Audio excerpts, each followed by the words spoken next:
podcast do. Explore what's all on their minds. Yeah, not a thing or two, or about a thing or two, about a thing or two.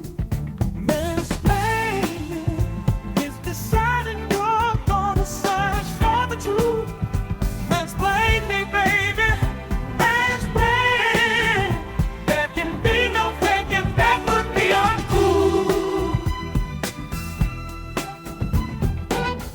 Welcome to Mansplaining, a podcast about the interesting things you can discover if you just take the time to learn. My name's Mark. I'll be your host for this week, and I'm joined by Joe, an old friend from college. Together we'll explore what's on our minds and hopefully figure out a thing or two about a thing or two. Joe, mansplaining is all about a quest for knowledge, and sometimes that quest for knowledge takes you into the vicinity of people who seem to deliberately reject knowledge, which is freely available to them. Yes. And this is one of those weeks. And as I'm going to point out, we do this often. I'll say more about that later. Okay. Quite a while ago, almost 100 episodes ago, in the midst of the pandemic, you asked me to get in the minds of anti-vaxxers and try to explain to you how that worldview would make sense for them, because it seemed completely nonsensical to you. Right. And so now I'm kind of in the same position. I asked you to go out and explain to me someone who makes no sense to me, which is those people in the world today who are convinced that despite all evidence to the contrary, the world is in fact flat. So this baffles me that people in this day and age can still hold to that. And so I asked you, in the spirit of empathy and compassion, to try to get yourself inside the head of someone who believes today that the world is flat and explain it to me in a way that will perhaps begin to make sense of that. So I look forward to hearing what you found on that. Yeah, it was a good challenge. One of the first things I did, Mark, is I went back and listened to episode 43 of this podcast, which was titled Making Sense of Anti-Vaxxers. And as you pointed out, we taped that 4 years ago this month. And I listened to it because I wanted to remember where you landed on that question that I put to you. Mm-hmm. And in listening to it again, I must say it's a good episode. It's still relevant in this new era of measles and mumps vaccine avoidance. So check it out, people, if you've got some time. Anyway, here's your money quote from that episode. And I'm quoting you here, Mark. It comes down to one thing, a lack of trust, end quote. So here's a spoiler alert. It's the same answer here. Yeah. And I'm going to say much more about that shortly. Okay. But I want to start with what I think is the biggest difference between anti-vax and flat earth beliefs that makes it actually harder to get inside the head of a flat earther. Vaccine science is a black box in that its verity is not immediately obvious or knowable, which makes it easier to hold contrary beliefs. Whereas with earth science, it seems so provably obvious. If you watch a ship sail away from you into the horizon, it disappears from view in a specific way, with its bottom becoming hidden first, then its top. Yeah. Conversely, as you approach a large mountain from a great distance, its top becomes visible long before its base. You can fly both east and west from Beijing and still end up in New York. If you look up at the stars at any given time in the northern hemisphere, you'll see different constellations than you would in the southern hemisphere. The shadow cast by the Earth on the moon during a lunar eclipse is always a circle, no matter where you are on the planet. 2 astronauts, William Anders aboard Apollo 8 in 1968 and Harrison Schmitt aboard Apollo 17 in 1972, took iconic photographs of the Earth that have since been referred to as Earthrise and the Blue Marble. Those photos only confirmed what humans have known since at least the 3rd century BC, when the Greek polymath Eratosthenes of Cyrene first measured its circumference. The Earth is round. But as we all know all too well these days, just because it's provably obvious doesn't mean everybody believes it. Flat Earth beliefs predate the round Earth consensus that emerged through scientific observation. I won't recount all that history except to say that the story we heard as kids about how Christopher Columbus proved the earth was round to the skeptical flat earthers of his day is a myth.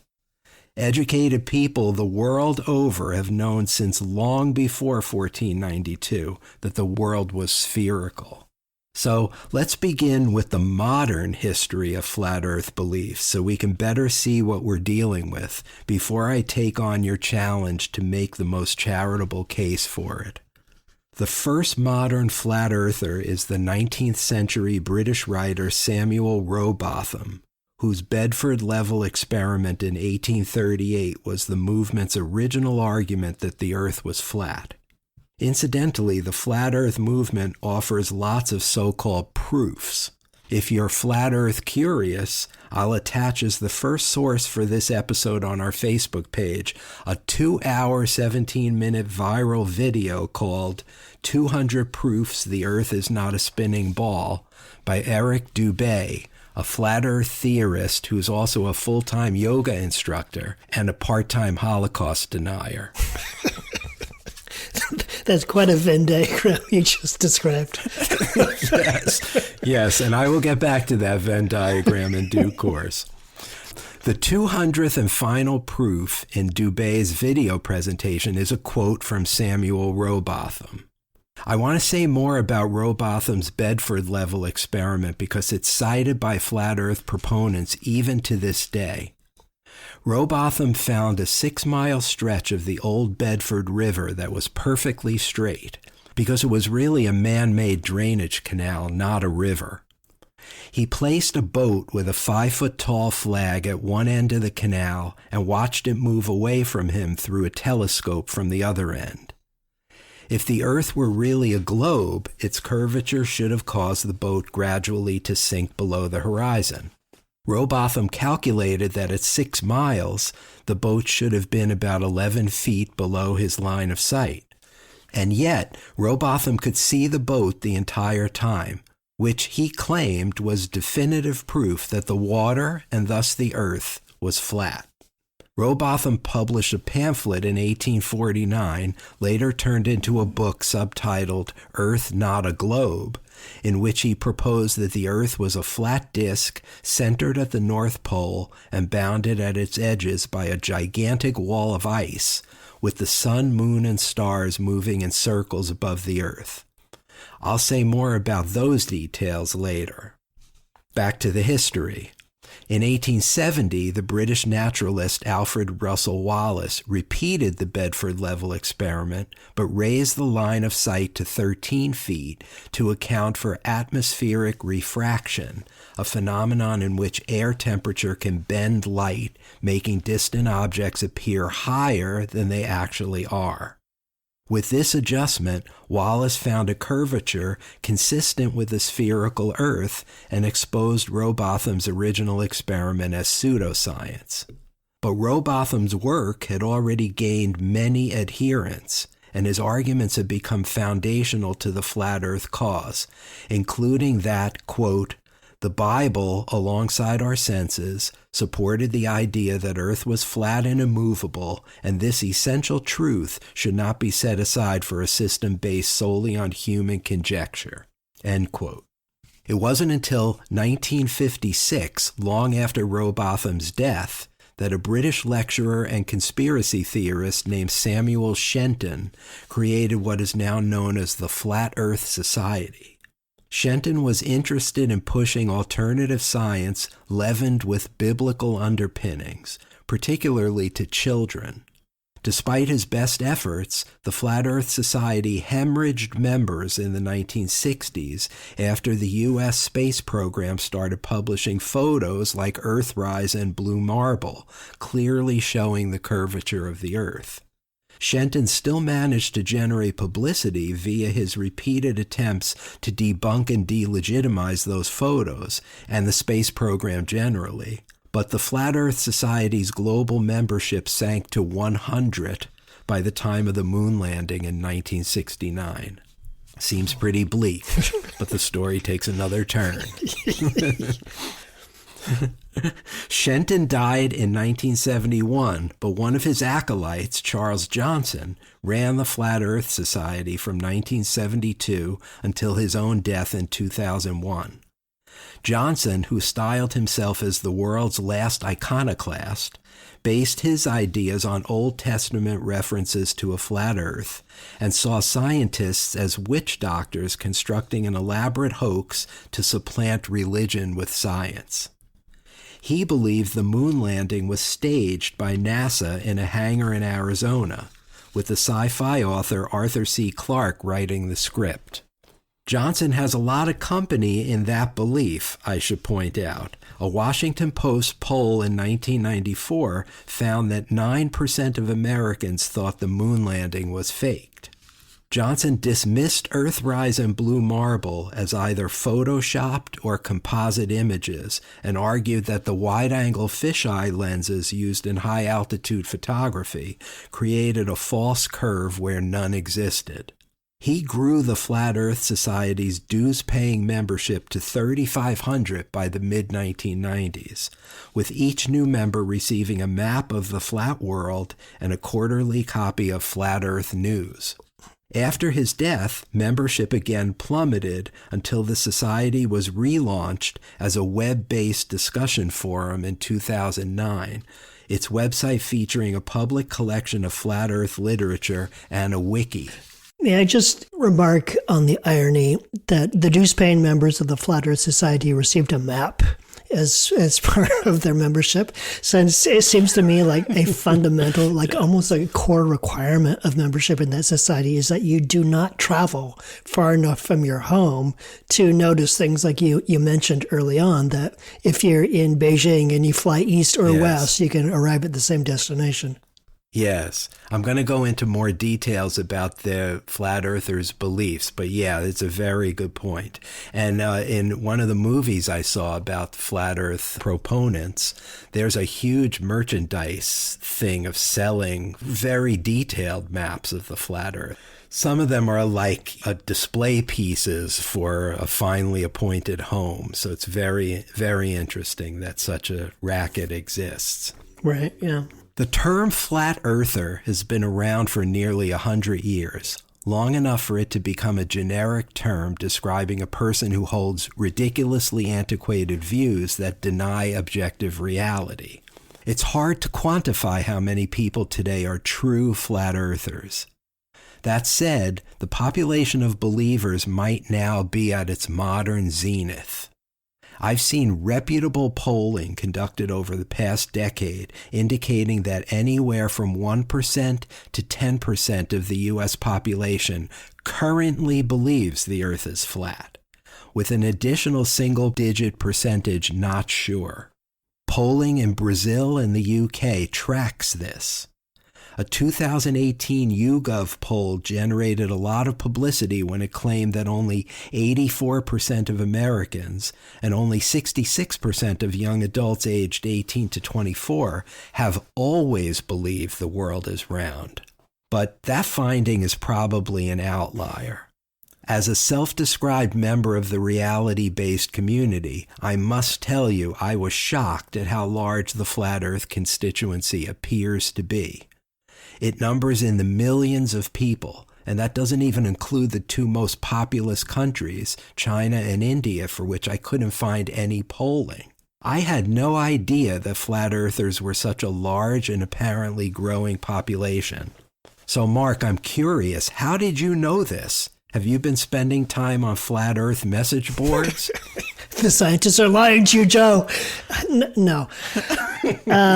No, it's the sort of thing that just sort of pops into my feed every now and then. I remember about a year or two ago, I saw something maybe on Reddit or on YouTube about a flat earther who had constructed his own personal rocket because his plan was to shoot himself up in the air high enough that he would be able to see the ice wall that you were describing.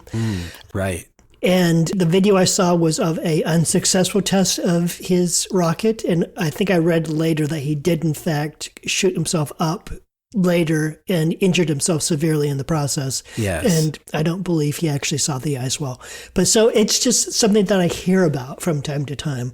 Enough I'm aware that it is one of those perplexingly vital communities online these days. Yes. Yeah, so my son had the same answer when I asked him if he knew anything about this. It kind of popped up on his feed, and he watched a few videos, and it was entertaining to him. So, but the algorithm didn't capture me. You know, I must be slave to different algorithms online than you are, Mark, because I didn't know anything about this coming in.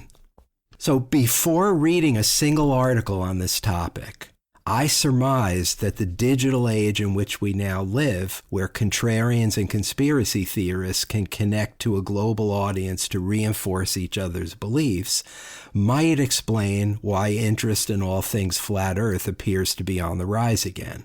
After researching the matter, I think I'm right. YouTube has become a go-to repository for flat Earth videos, with Eric Dubay's 200 Proofs and comparable videos from flat Earth proselytizers Mark Sargent and Patricia Steer racking up millions of views. Flat Earth communities online generate hundreds of thousands of followers.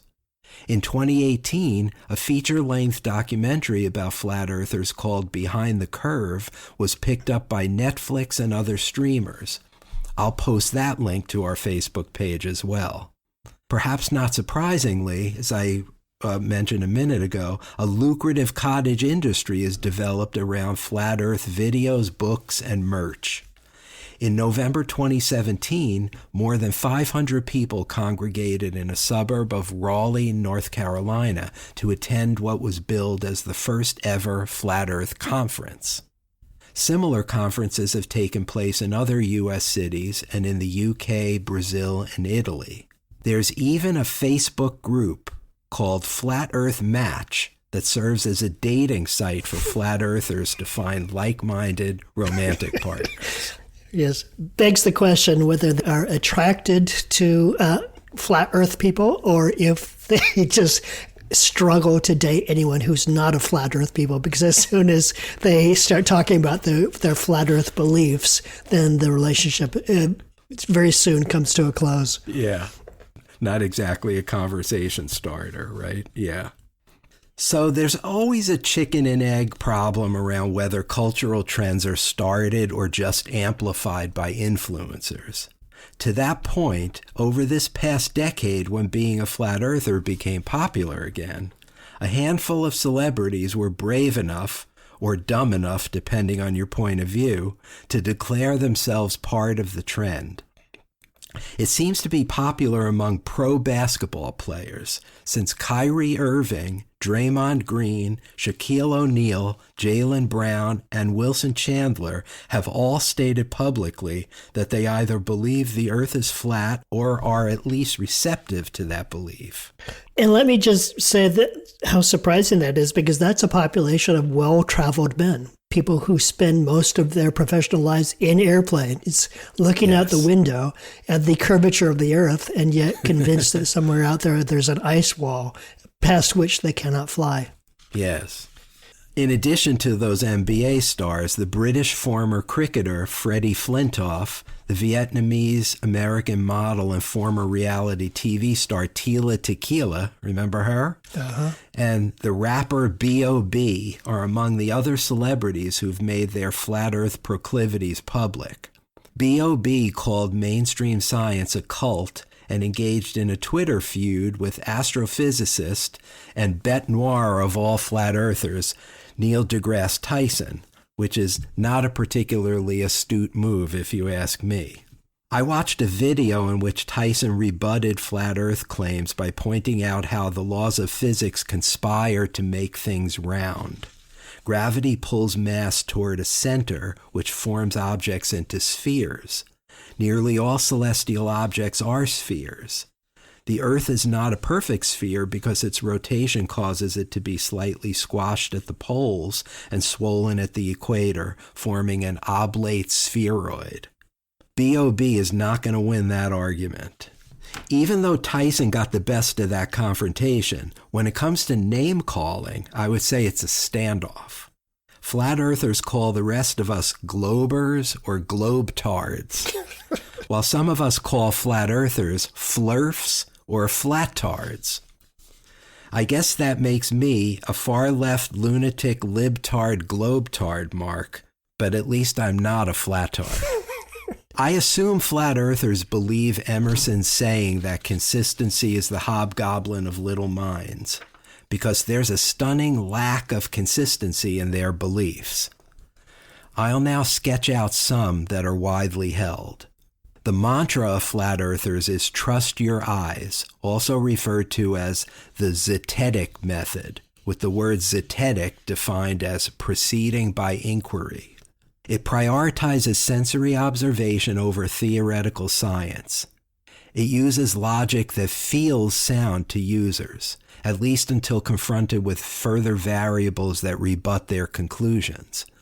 For example, flat earthers reject a spherical Earth because when they look at the horizon, it appears perfectly flat in every direction, and it always rises to eye level. They reject the notion of the Earth rapidly spinning or hurtling through space because their senses tell them the ground is stationary. They observe that water always seeks its own level and stays flat inside a container, which they think makes it physically impossible for water to curve around a massive ball. They say, you have to be your own authority. They also say, do your own research. It's the same ethos as QAnon and anti-vax. Yeah, something that keeps coming back around.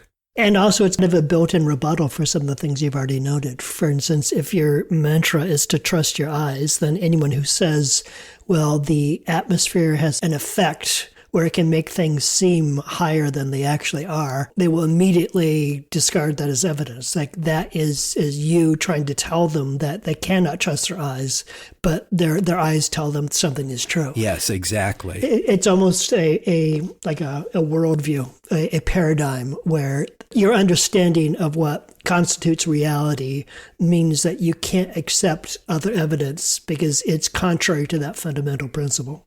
Right. And, that plays into confirmation bias and all the things we talk about with these closed systems. The spherical Earth, or globe theory as flat earthers call it, is fake news, the product of a mind-bogglingly immense worldwide conspiracy. They believe that because they can't see the Earth's curvature from the ground, it must instead be more like a flattened plane or disk inside a pressurized atmospheric dome, like a giant snow globe, or like the movie The Truman Show. The disk in a dome is the most popular flat Earth model, though far from the only one. Antarctica is not a continent near the South Pole of a round Earth.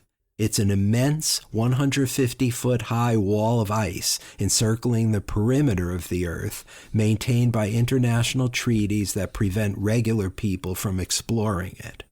Some flat earthers believe the ice wall is policed by NASA employees with guns. NASA is a major villain among the flat Earth crowd. Sure, yeah. The ice wall holds in the oceans. Without it, all the Earth's water would spill off the disk into who knows what, the void. A subset of flat earthers believe that beyond the Antarctic ice wall lay thousands of miles of land that rich and powerful elites are keeping to themselves. For stately pleasure domes, or for poppy fields, how are they using these immense lands? I did not read about that, but I think you get the theme that's emerging here is distrust of the elites. Sure, yeah. So common theme for us in mansplaining, and I'll get to that. Flat earthers defend their positions with a wholesale rejection of physics in favor of what they call common sense explanations. For instance, they think gravity is a fiction created by globers to explain why people don't fall off a spinning ball. Instead of gravity, which is invisible, they argue for observable phenomena like density and buoyancy. Things fall not because gravity is pulling them down, but because they're heavier than the air around them. If you drop a rock in a pool, it sinks because it's denser than water. And if you release a helium balloon, it rises because it's less dense than the air. In another telling, gravity is an illusion caused by what's actually happening, which is universal acceleration. Instead of objects falling downward, the flat Earth accelerates upward at a speed of 32 feet per second squared, powered by a mysterious force called dark energy. Well, that second one at least offers an explanation of why things fall. You know, the first one is, the first one just sort of waves its hand and says, gravity's not there, and that things sink because they're dense, but why do they sink? Because they're dense. You would still need some sort of downward impulsive force for the more dense object to sink. At least the second one, even though that's a far-fetched explanation, the second one at least has an explanation. The first one is completely lacking in one. Yes. I mean, if you can't see it, it doesn't exist, right? Just feeling it is not good enough for these people. Right. Following Rowbotham's lead, most flat earthers believe the objects we see in the sky, like the sun, the moon, and the stars, are much smaller than Earth and only 3,000 to 3,100 miles away, moving in circles overhead. If, as they contend, we're living on a flat Earth with the sun always above, you might wonder how they explain nighttime. The answer, just like a flashlight moving across a table, the sun illuminates only the area directly beneath it. Night is when the sun moves too far away for its light to reach you. As for the seasons, they argue that the sun moves in a spiral circular path. In the summer, it circles tightly around the center of the Earth. In the winter, it moves in a wider circle around the Antarctic ice wall. That sounds absurd, right? Yeah, so the center of the Earth, which I should not be surprised by, is wherever the flat earther happens to live, like smack dab in the center. Yes. Attention mansplaining listeners. If you want to engage with Mark and me, you have some options. One is to go to our Facebook page, Mansplaining the Podcast, where you can leave a comment or question, check our sources, suggest topics for future episodes, or just like us, because who doesn't want to be liked? You can also reach us through whatever app you use to listen to this podcast by giving us a 5-star rating or writing a review of your favorite episode. Or you can call and leave us a message on our dedicated voicemail box, which is 206-486-4074. And did you know that you can now listen to full episodes of Mansplaining on YouTube and check out our podcast music on Spotify? Yep, it's true. Just type Mansplaining Podcast into the search bar on either platform and you'll find us. It's lonely in podcast land, and we welcome and appreciate any feedback you might want to share. Act now, and we'll throw in a set of Ginsu knives. Not really. Here's something I wondered while researching this question. Do flat earthers really believe what they're saying? Or are they trolling us, right? Is this an elaborate Onion-style satire? Yeah. I actually wondered that. Yeah, I wondered it too. You mentioned that that guy who ran the Flat Earth Society for like 30, 40 years after the founder died described himself as the world's last iconoclast. And I've met iconoclasts who just their joy in life is holding unpopular opinions and arguing with people. Like they really enjoy the process of that. So I do wonder if some of this is just driven by a perverse urge to zig when the rest of the world zags. Yeah, I wonder that too, and there's no doubt that there is a joy from being a contrarian, but everything I read about this suggests that these beliefs are sincerely held. So hear me out on this. The University of Kent social psychologist Karen Douglas, who studies conspiracy theories, told the website Live Science that the beliefs of flat earthers are consistent with those of other conspiracy theorists. Quote, "These people do generally believe that the earth is flat. I'm not seeing anything that sounds as if they're just putting that idea out there for any other reason," end quote. Douglas explained that all conspiracy theories share the same framework of presenting an alternative theory, then constructing an obscure rationale for why the in-group is hiding the true version of events. Quote, one of the major points of appeal is that they explain a big event, but often without going into details. A lot of the power lies in the fact that they are vague, end quote. That's why you'll never get a satisfactory explanation from them about how the powers that be managed to perpetuate such a grand conspiracy about the round earth without any whistleblowers ever coming forward, or why they do it in the first place. So if these people are for real, then what informs their beliefs? One is that, in both style and substance, flat eartherism is a close cousin to creationism and biblical literalism. A flat earth with a dome-like firmament overhead is consonant with a literal interpretation of ancient religious texts, with humanity the centerpiece of a divinely designed creation instead of being an infinitesimal speck in a heliocentric solar system. It's comforting to believe in humanity's exalted place in the cosmos. Alan Burdick, writing in The New Yorker, captured this well. Quote, to believe in a flat earth is to belong not only to a human community, but to sit once again at the center of the cosmos. The standard facts of astronomy are emotionally untenable. A planet spinning at 1,000 miles an hour, a mote in a galaxy of unimaginable scale, itself a mote in the vast and expanding universe, end quote. Indeed, for a lot of people, belief in a flat earth dovetails with their religious fundamentalism. According to the flat earther Robbie Davidson, a born-again Christian, to believe otherwise is Satan's work. Quote, he's done an incredible job convincing people that we're just a random speck in an infinite universe, end quote. Yeah, I do feel like one of the things that the modern world struggles with is a pervasive disenchantment. That hundreds, thousands of years ago, people lived in the belief that, not only were they at the center of the universe and special in that regard, but that spirits lived in trees, gods lived in the mountains, Yes. that everything around them was infused with this special energy and a personality. And many of us today have lost that sense. And I think some people really feel the lack. Like they feel the need to fill that with something. And yeah, returning back to flat earth does sort of re-enchant the world in a certain way. Yes. It re-infuses it with some things that pour out when you come to believe that we are, as you say, sitting on a rock spinning through a vast, cold, empty space. And that as one extension of that, our lives probably don't mean anything in particular. And that when we're gone, the universe won't really notice that we were here in the first place.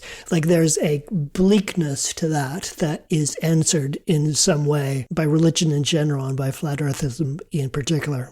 Yes, I completely agree. I mean, there's a reason why religion has had such a gripping hold on people for so many centuries, even though it seems patently absurd to the scientific mind. And it's because it places humanity at the center of it all. And that's profoundly comforting to a lot of people. I think you're right on about that. So that's one idea.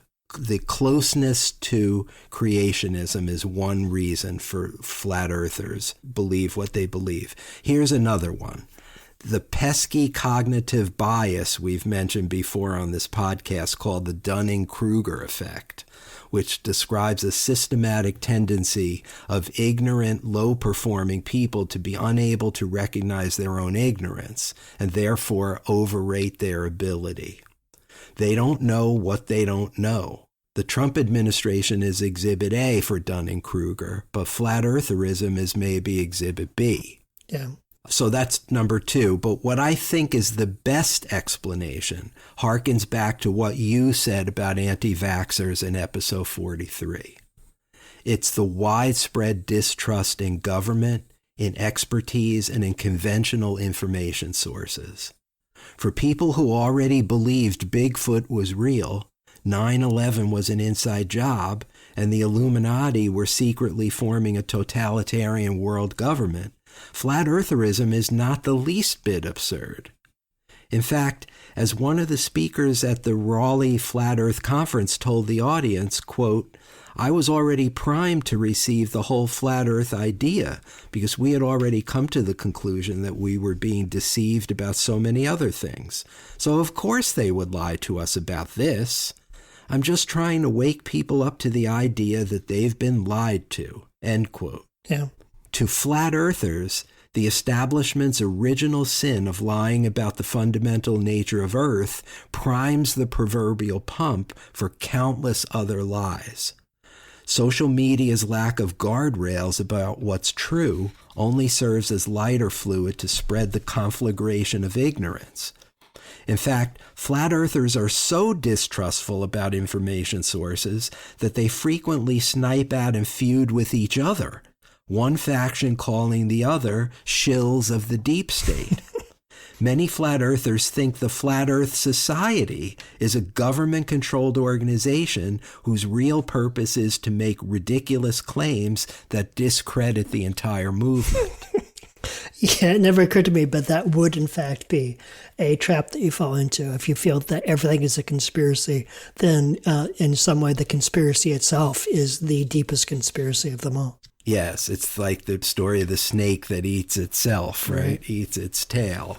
So to get inside the head of flat earthers, which was my mission, that's what you asked me to do. Mm-hmm. So I'm going to place them at the intersection of religiosity, a profound distrust of institutional knowledge, and the inability to apprehend their own ignorance. The facts don't matter. They are radical skeptics who trust their own direct sensory experience of the world, what they can see and feel right now, more than anything else. One of the flat earth debunkers, whose work also litters YouTube, a guy named Johnny Harris, put it this way, quote, we have evolved over millions of years with our senses as our main driver of survival. And now we live in a society that is run by big systems and impersonal institutions that we will never touch and feel, much less understand. And that's why we have people who believe the world is flat, despite conclusive evidence to the contrary. This belief is a proxy for a much larger paradigm that mistrusts anything that you can't touch and feel. End quote. I think he basically nailed it right there. Yeah. Yeah, and these things have strength because there are lies being told. There are reasons to be distrustful. There are reasons to question authority. There's enough of a seed of a truth there that it can be difficult to determine once and for all where to draw the line between what's a lie and what's a truth that you're just not simply able to verify. Yes. Like that's a very fuzzy line, which almost gets down to faith in a way. Like, I have no personal experience of the curvature of light within an atmosphere. I just accept that when someone who knows more about this tells me about it. Right. If I were to go with, I will only believe the things that I can personally prove, then that would narrow my world dramatically, and it would profoundly affect what I'd be willing to accept about that world. Yes. What you just said, Mark, is a perfect pivot to the end of my presentation, because I am going to get to the understanding and empathy, and you just started it there. What you said is extremely empathetic, and I want to pick up on that. So considered in the frame I've just presented, the more interesting question really isn't why flat earthers believe the earth is flat. It's why they believe the round earth is a big lie. In other words, it's less about arguing for a strange position than it is about challenging received wisdom. And that speaks volumes, I think, about the post-truth era we live in. At its core, flat eartherism is just another manifestation of the toxic stew of citizen alienation whose byproducts we've examined many times on this podcast. And this is what I meant with my little joke at the beginning. Yeah. We've been here before, Mark, from the QAnon phenomenon in episode 4 to the widespread belief in UFOs in episode 25, to the anti-vaccine movement in episode 43, to simulation theory in episode 79, to why people no longer pay heed to experts in episode 126. According to the University of Melbourne lecturer Dr. Jennifer Beckett, creeping distrust in the institutions we once revered as the gatekeepers of knowledge, science, the academy, government agencies, creates perfect conditions for such viewpoints to take root. Beckett argues that in such an atomized environment, quote, it becomes really easy for one's fringe views to gain traction. You get a bunch of people around you who are constantly reaffirming your belief. YouTube becomes a content hub. Facebook becomes an administrative one-stop shop for that hub. And Twitter is continually pushing out the messaging, end quote. That's precisely where we are right now with regard to the flat earth beliefs. And so there's also a personal dimension to this, and this is, I think, also really important. Through reading and watching interviews with flat earthers, I've learned that being ridiculed for their beliefs has estranged many from their families, friends, and colleagues, which is painful and often humiliating for them. Yet, at the same time, it gives them a powerful sense of identity and purpose, much like the QAnon believers we chronicled in episode 4. The flat earth community fancies itself as the enlightened, awakened truth seekers, rather than the sheeple believing whatever they're told. Many flat earthers find solace in attending conferences where they meet others who feel the way they do and buck each other up against a hostile world. Their alienation is a shame, especially given what one of the scientists quoted in the Behind the Circle documentary said about the unintended effects of such societal shunning. He said that when we treat all the 9/11 truthers and flat earthers and anti-vaxxers with contempt and push them to the margins of society, we lose a bunch of bright, inquisitive, potential scientists whose knee-jerk rejection of norms could be beneficial to science if they were only more scientifically literate. So here's my plea for empathy and understanding, Mark. Before we write off flat earthers as simpletons or crazies, utterly secure in our condescension and our firm grasp of the world as it really is, we should consider this. The forced disclosure of the Epstein files has made it increasingly obvious that there really was a global child sex trafficking ring led by a secret cabal of elite insiders. QAnon's central claim appears to have been correct. They were wrong about a lot of details, like the headquarters being in the basement of a pizzeria in Washington, D.C., and about Hillary Clinton being involved. As far as we know, there's no blood-sucking or cannibalism involved. But let's wait and see what's behind all those redactions in the Epstein files. My point being, Mark, that the revelation of such a vast network of pedophiles and pedophile-adjacent luminaries, including business people, academics, and not one but two presidents of the United States, should give us pause. It doesn't make flat earth theory true, but it certainly helps us understand why people are seduced by fringe ideologies when they are so frequently betrayed by their so-called leaders.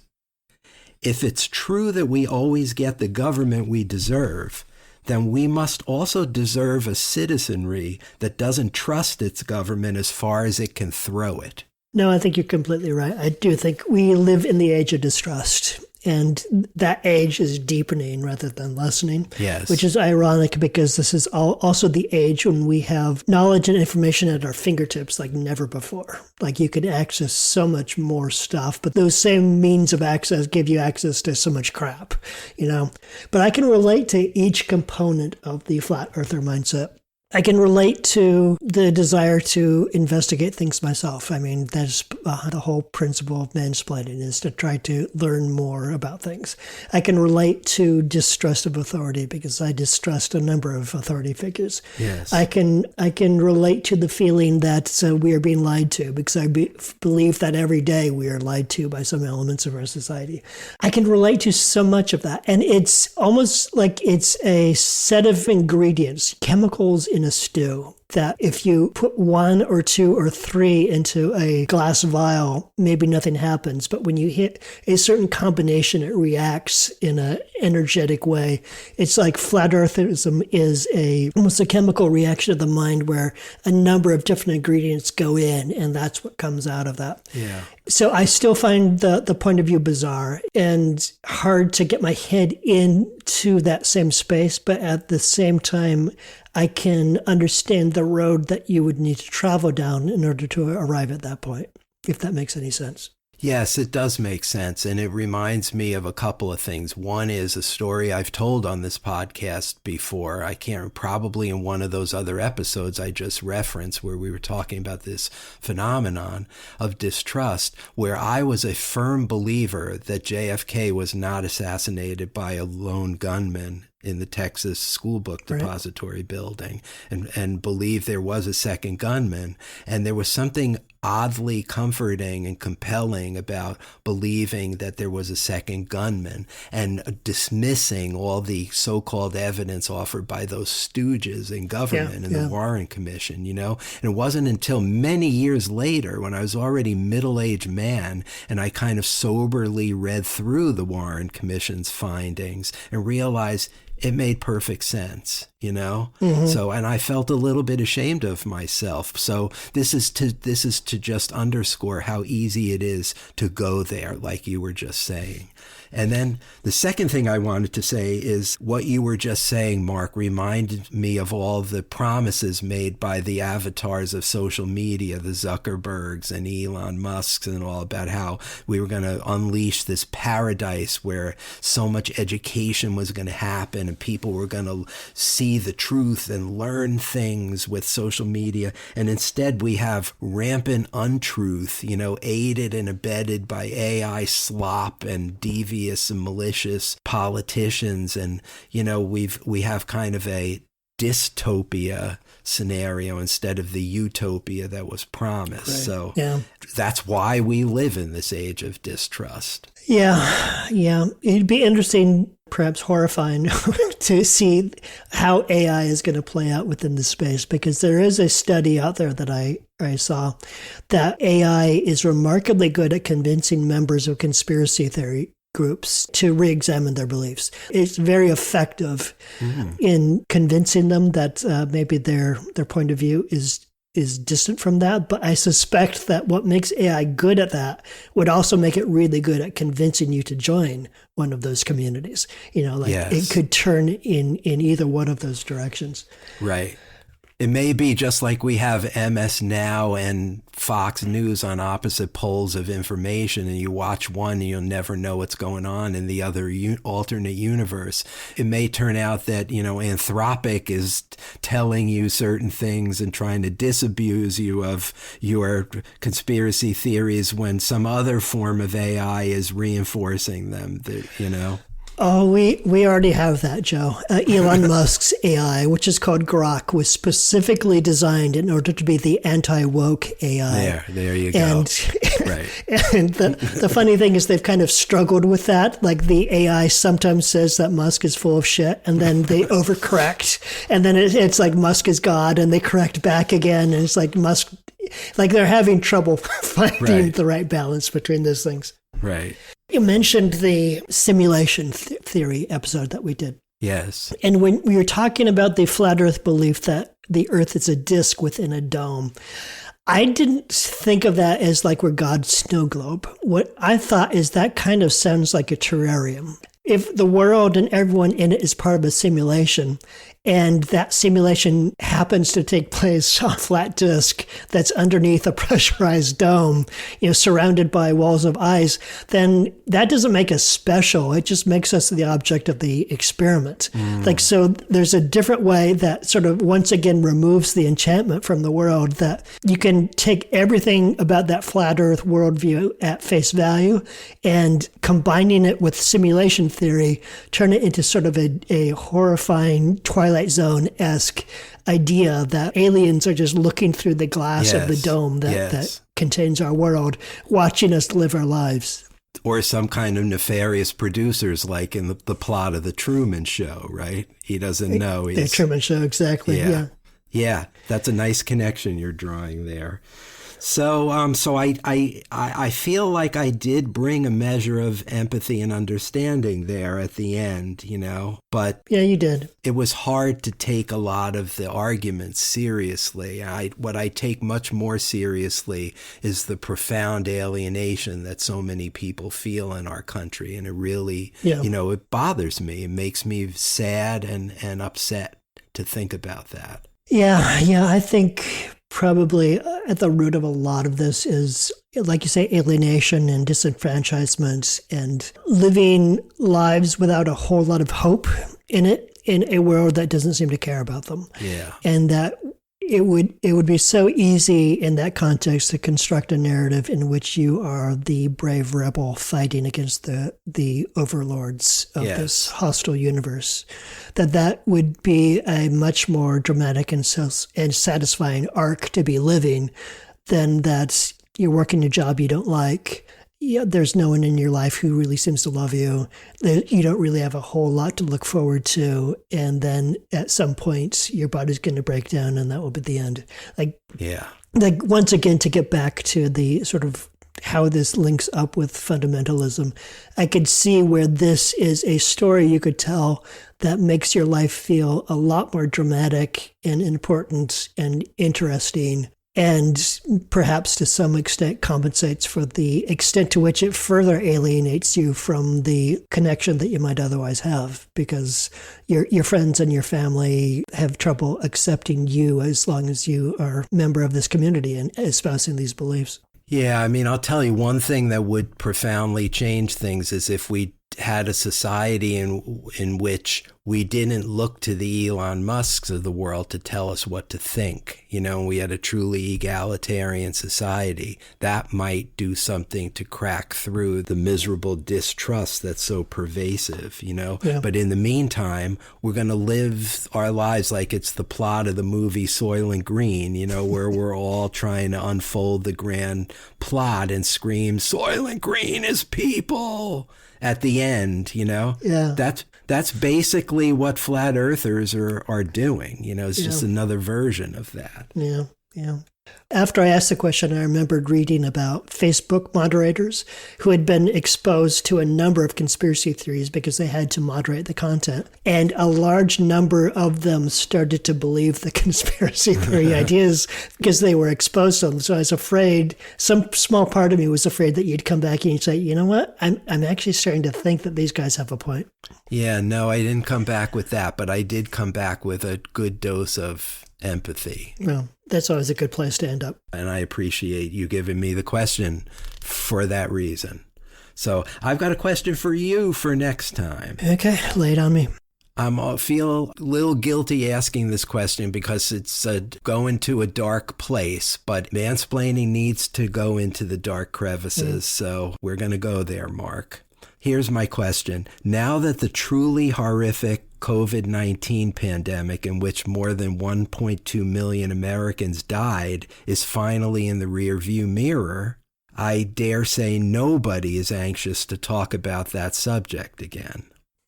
And yet, I keep reading alarming articles in the paper about how avian flu is a candidate to become our next pandemic because of its potential to spill over into the human population. Whether it comes from bird flu, another coronavirus, or a new strain of influenza, experts keep telling us another pandemic is inevitable. My questions for you, Mark, are, first, how likely is it that we'll experience another world historical pandemic in our lifetimes? And second, are pandemics likely to happen with greater frequency now that humanity is interconnected like never before? Okay. Yeah, that could get dark.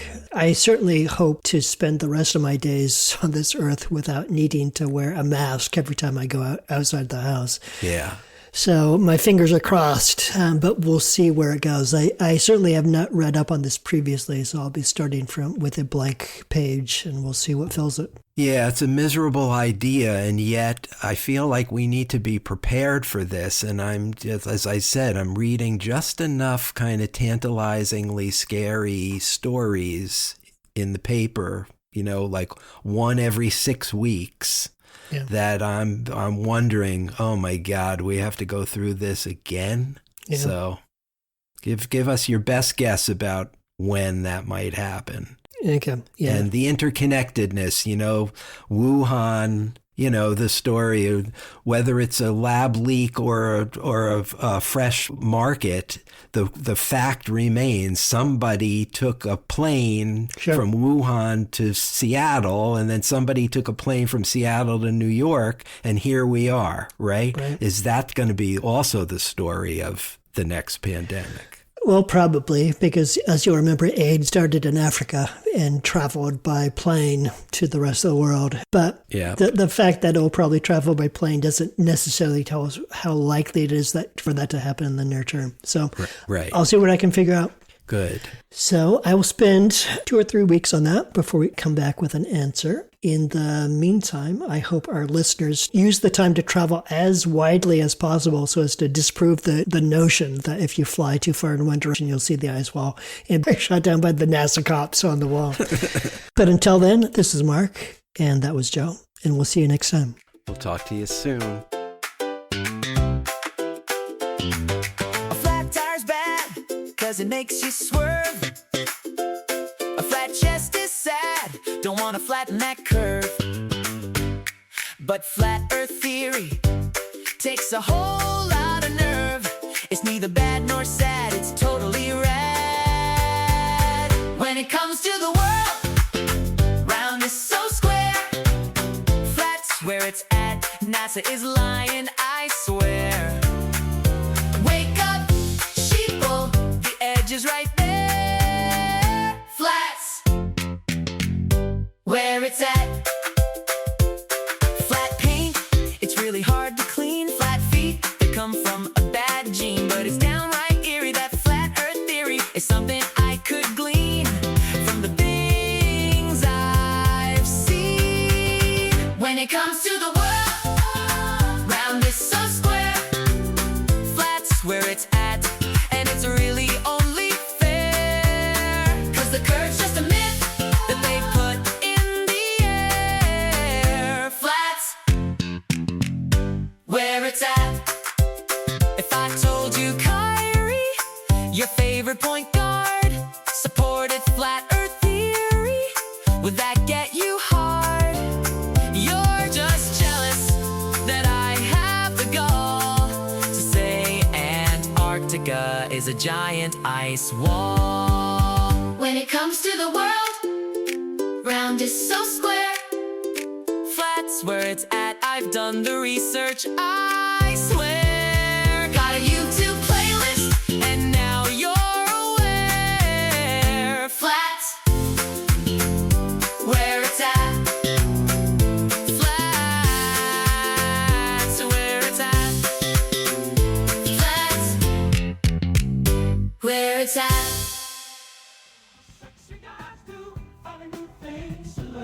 Mansplaining is brought to you by Joe and Mark and nobody else.